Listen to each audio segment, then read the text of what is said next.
Šurmulys su Jėzumi. Kasdienybė su Dievu. Ateinantį sekmadienį Evangelijoje bažnyčia mums pristato Jėzaus atsimainymo ant Taboro kalno įvykį.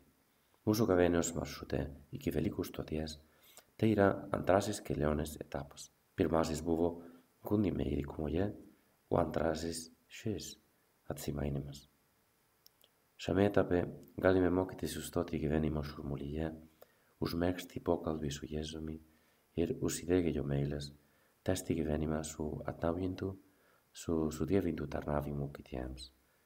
Pagal Mato pasakojimą, Jėzus paėmė Petrą, Jokūbą ir jo brolį Joną ir nusivedė juos į aukštą kalną.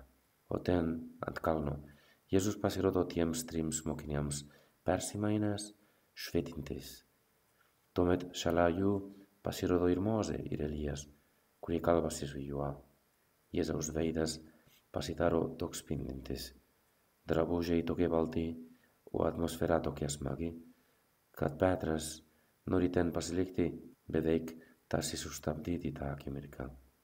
Dievo garbė yra jo meilės spindesys ir šiluma. Dėl to man suprantama Petro spontaniška reakcija. Viešpatie, gera čia būti.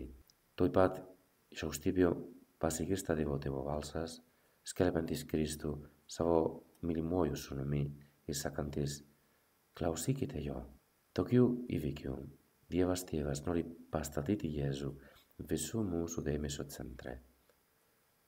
Kalnas simbolizuoja Dievo artumo ir intimaus susitikimo su juo vietą, maldos vietą viešpaties akivaizdoje, o kontaktas su Dievu mums jo besiklausiant ir jam paklūstant sudievina mus iki susitapatinimo su juo.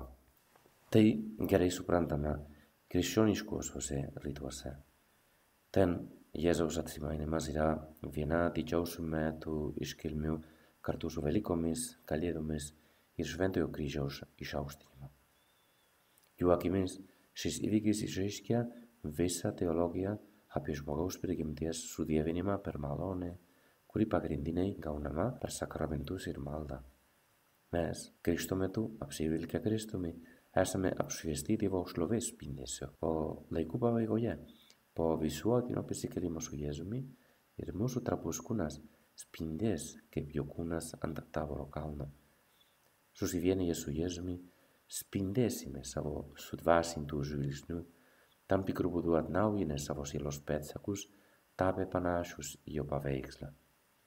Visa tai man asmeniškai skamba labai stipru, dėl to, suvokdamas savo trapumą, eksperimentuoju norą kreiptis į Jėzų tokiais meiliais žodžiais. Jėzau, padaryk mane kuo labiau įmanoma panašų į tave. Noriu tavęs klausytis, Jėzau, ir leisti, kad tavo gyvenimas ir mokymas sudievintų mano kasdienybę gyvenimo šurmulį. Man ateina į galvą žodžiai, kuriais meldėsi šventasis José Marija. Mūsų viešpatie, štai mes esame pasirengę klausytis visko, ką nori mums pasakyti. Kalbėk mums, mes esame atidūs tavo balsui. Tegul tavo pokalbis patekęs į mūsų sielą uždegs valią, kad ji karštai mestųsi tau paklusti. Dar popiežius Pranciškus sako, kad mes, Jėzus mokiniai, esame pašaukti būti žmonėmis, kurie klausosi jo balso ir rimtai priima jo žodžius. Taigi, norėdami klausytis Jėzaus, turime sekti paskui jį, kaip Evangelijoje aprašyta minia atpažinusi jį Palestinos gatvėse. Jėzus neturėjo pastovius sakyklos.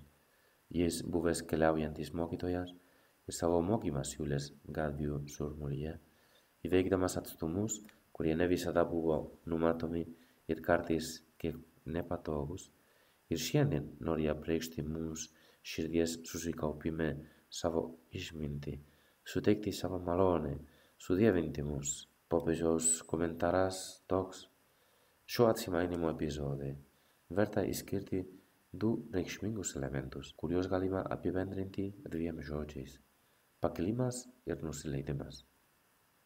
Turime pasitraukti į tylos erdvę, kad vėl atrastume save ir geriau suvoktume viešpaties balsą. Tai reiškia kopti į kalną, pakilimas. Tačiau suprantu irgi, kad negaliu ten pasilikti. Susitikimas su Dievu maldoje mus ragina dar kartą nusileisti nuo kalno ir grįžti į lygumą, pratęsti gyvenimą, kur sutinkame daugybę brolių ir seserų, prislėgtų įvairiausių sunkumų, kartais neteisybės arba materialinio ir dvasinio skurdo. Šiems sunkumus patiriantiems mūsų broliams ir seserims esame kviečiami siūlyti savo patirties su Dievu vaisius, dalytis su jais gautos malonės lobiais. Bet jei mes nebuvome su Dievu, jei mūsų širdis nebuvo paguostos, kaip galime paguosti kitus? Su šia misija susijusi visa bažnyčia. Visi esame pašaukti pasinerti į visos Dievo tautos poreikių sūkurį. Su meile ir švelnumu artintis prie silpniausiųjų, mažiausiųjų, paskutiniųjų. Vis tiek galėtų kilti klausimas, bet tikrai esame pašaukti pasinerti į visos Dievo tautos projektų sūkurį? Taip, bet kad šią pastoracinę veiklą būtų galima atlikti su džiaugsmu ir pasirengimu, yra sąlyga. Reikia visos krikščionių bendruomenės maldų. Tai yra, reikia, kad mes patys taptume malda ir paklustume mūsų širdyje besikalbančiam Jėzui. Anksčiau pasakiau, kad kontaktas su Dievu mums jo besiklausant ir jam paklūstant sudėvina mus iki susitapatinimo su juo. Dėl to dar gyvenantys žemėje panašų vidinį spindesį patyrė šventieji. Jie yra tie, kurie apreiškia kitiems Dievo beribę meilę, jo besąlygišką artumą kiekvienam. Taip, kad žmonės nori pabūti su jais, gal ir nežinodami, kad tokiu būdu jie artėja prie Dievo yra jo traukiami. O aš, Jėzau, nenoriu pamiršti, kad tie šventieji, per kuriuos tu gali mane prakalbinti, puikiai gali būti mano kaimynai. Vienas iš tų šventų žmonių yra Karlo Akutis. Karlo gimė ir buvo pakrikštytas Čelsyje, pačioje Londono širdyje. Jo tėvai nebuvo praktikuojantys katalikai. Tada iš kur pas jie atsirado toks gilus tikėjimas ir vienybė su Dievu, paskatinusi išsakyti tokias gilas mintis kaip pavyzdžiui, jei Dievas užvaldo mūsų širdį, mes užvaldysime begalybę. Arba be jo aš nieko negaliu padaryti. Kur galėjau girdėti tokias frazes, jeigu ne pokalbyje su tavim viešpatie? Susidomėjimą tikėjimu mažajam Karlui suteikė jo lenkų auklė, didelė šventojo popiežiaus Jono Pauliaus antrojo garbintoja. Nuo tada jis nuolat augo, todėl jo pati motina užsiregistravo į teologijos pamokas, kad sugebėtų nuosekliai atsakyti daugybę jo klausimų, nes, kaip jis jai sakė, surask Dievą ir rasi savo gyvenimo prasmę. Tuomet berniukas savo paprastą meilę Dievui pradėjo traukti savo mamą, eiti į bažnyčias ir siųsti bučinius Jėzui. Karlo pamilo viešpatį ir niekada negalvojo, kad tai buvo per daug. Jis sakydavo, būti visada susivienijęs su Jėzumi, toks yra mano gyvenimo projektas. Projektas, kuris buvo kuriamas per sakramentus ir maldą. Būdamas 7 metų, jis paprašė priimti pirmąją komuniją. Eucharistija yra mano kelias į dangų, kartodavo. Nuo tada jis niekada nenustojo kasdien dalyvauti mišiose, nenustojo garbinti švenčiausiojo sakramento ir sukalbėti rožinių. Po Eucharistijos, sako Karlo, šventasis rožinis yra pats galingiausias ginklas prieš velnią. Jis taip pat mėgo sakyti, rožinis yra trumpiausias kelias į dangų. Jam tikslas visada buvo aiškus – būti su Jėzumi, žiūrėti kuo daugiau į jį, o ne į save. Liūdesys sakydavo, tai žvelgti į save, laimė žvelgti į Dievą. O atsivertimas yra ne kas kita, kaip nukreipti žvilgsnį iš apačios į viršų. Paprasta, ne? Gali būti, bet... Kad jo atsivertimas būtų nuolat aktualus, Karlo turėjo daug kovoti. Kad įveiktų smulkmenas. Pavyzdžiui, pasakysiu 2 dalykus. Vienas dalykas. Nevalgyti tiek daug Nutella. Jo išvada buvo tokia: kokia nauda žmogui laimėti mūšį, jei jis nesugeba įveikti savo aistrų? Va, tai frazė. Dar kitas aspektas, kalbant apie šias atsivertimo detalės. Jis buvo populiarus tarp bendraklasių. Klasėje juos juokindavo, bet suprato, kad pats gali būti ir erzinantis. Taigi ir čia jis save kontroliavo. Pašventinimas, irgi sakydavo, yra nesudėties, bet atimties procesas. Reikia mumyse vis mažiau skirti savo, kad padarytume vis daugiau vietos Dievui. Gyvenimas yra dovana, nes tol kol esame šioje planetoje, sakė, galime didinti savo meilės lygį.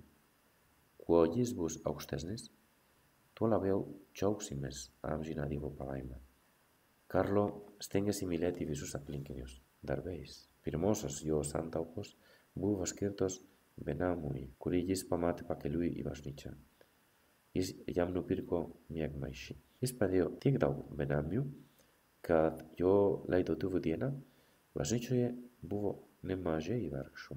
Išsipildė jo posakis: tai, kas iš tiesų padarys mus gražius Dievo akyse, bus tik tai, kaip mes jį mylėjome ir kaip mylėjome savo brolius. Iš šių žodžių aišku, kad jis buvo Jėzui paklusnus. Esu įsitikinęs, kad be maldos negalima taip dažnai gyventi. Tik tie, kurie vykdo Dievo valią, bus tikrai laisvi. Šie dar yra žodžiai. Karlo savo trumpą ligą priėmė kaip Dievo valią. Jis buvo paguldytas į ligoninę, kur jam diagnozuota sunkiausia leukemija. Jis mirė greitai, po 3 dienų, aukodamas savo kančias už popiežių ir bažnyčią. Kaip pats pasakė, kritikuoti bažnyčią reiškia kritikuoti save. Bažnyčia yra mūsų išganimo lobių dalintoje. Karlo gyveno su visa bažnyčia. Pasinėręs visos Dievo tautos poreikius sukūrė. O žinomiausia jo frazė: visi gimsta kaip originaliai, bet daugelis miršta kaip fotokopijos. Ja jis užsiminė apie mūsų visų pareigą siekti, kad talentai, kuriuos Dievas įdėjo į kiekvieną iš mūsų, duotų vaisių. Jis suprato, kad daugelis žmonių nėra savimi, stengdamiesi būti panašus į kitus, o ne panašus į Jėzų. Mūsų tikslas turi būti begalinis, o ne baigtinis. Iš begalybės Karlo ir toliau padeda daugelį jaunų ir netokių jaunų žmonių susitikti su Dievu. Galime dabar atsigręžti į mūsų motiną Mariją ir patikėkime save jos palydėjimui, kad galėtume su tikėjimu ir dosnumu tęsti gavėnios kelionę, po truputį mokydamiesi kilti aukštyn su sakramentais ir malda ir leistis žemyn su broliška meile. Marija, padaryk, kad mūsų gyvenimo projektas būtų kaip tavo, kaip Karlo, susivienijimas su Jėzumi pasaulio šurmuly.